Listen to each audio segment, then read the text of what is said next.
বিসমিল্লাহির রহমানির রহিম। সম্মানিত দর্শক শ্রোতা, সালাম নেবেন। আসসালামু আলাইকুম ও রহমতুল্লাহ।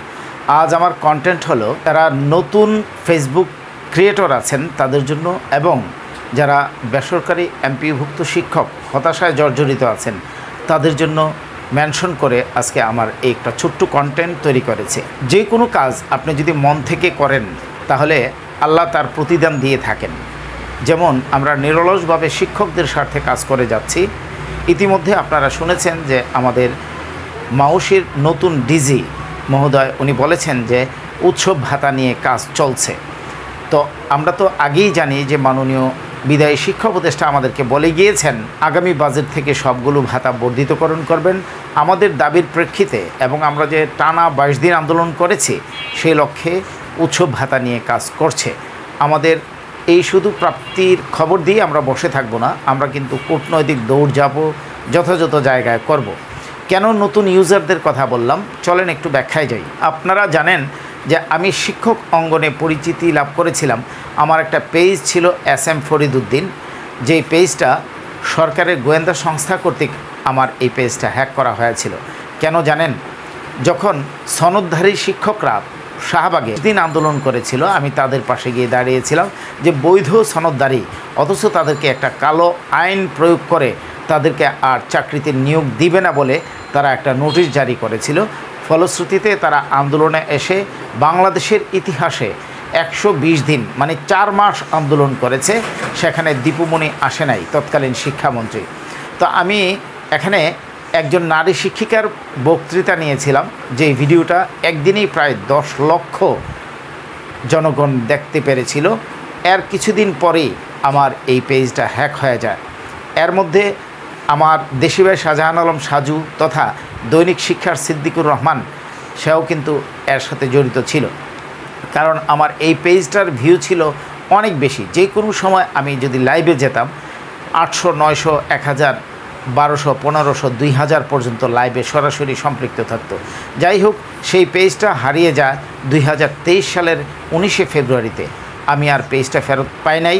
অনেক চেষ্টা তদবির করেছি, এর জন্য অনেক টাকা পয়সাও খরচ করেছি, কারণ যার ব্যথা সেই বুঝে। কত রাত্রি যে আমি নিদ্রাহীন কাটিয়েছি আমার এই কষ্টে তৈরি করা সেই পেজটার জন্য, পাই নাই। এখন এই কথাটা বলার অর্থ কী? কথাটা বলার অর্থ হলো যে গতকাল সেহরি খাওয়ার পর আমি হঠাৎ মোবাইল অন করে দেখতে পেলাম নোটিফিকেশানে এসেছে যে সেই পেজ থেকে আমাকে ফেসবুক মেটা $500 দিতে চাচ্ছে, কিন্তু এখন পর্যন্ত সেই পেজটা আমার নিয়ন্ত্রণে আসে নাই। এই যে ধরেন, আমি কিন্তু টাকার আশায় কাজ করি নাই, আমি কাজ করে গেছি নিরলসভাবে শিক্ষকদের কল্যাণে। এখন ফেসবুক আমাকে বলছে যে সেই পেজ আমার নিয়ন্ত্রণে না থাকলেও আমাকে কিন্তু তারা $500 দেওয়ার জন্য প্রস্তুত হয়েছে এবং আমাকে নোটিফিকেশান দিয়েছে। হয়তোবা আমি এটা সেট আপ করলে আমি সেই $500 হাতে পাবো। তাই নতুন ইউজার যারা আছেন, হোপলেস হওয়ার কোনো কারণ নেই। প্রত্যেকের কাজে সহযোগিতা করবেন, তাহলে দেখবেন আপনিও সফল হতে পারবেন। আমি সেই পেজ হারিয়েছি, কি হয়েছে? এখন কিন্তু আবার আমি নতুন করে একটা পেজ খুলেছি, যে পেজটার নাম অসহায় আমরা। কেন অসহায় আমরা, এটা আপনারা সহসাই বুঝতে পারেন যে শিক্ষকরা 4 মাস যাবৎ বেতন ভাতাদি পাচ্ছে না। মাউশির কর্মকর্তারা, তাদেরকে কোনো জবাবদিহিতা নাই। ঈদুল ফিতর সমাগত এবং মাহে রমজানে কেনাকাটা লাগে, এটা আমরা সবাই জানি। কিন্তু শিক্ষক কর্মচারীরা এখনও প্রায় লক্ষাধিক শিক্ষক কর্মচারীরা ডিসেম্বরের বেতন পায় নাই। তারপর প্রায় 4 লক্ষের মতন শিক্ষক এখন জানুয়ারি বেতন পেয়েছে, ফেব্রুয়ারি বেতন পায় নাই।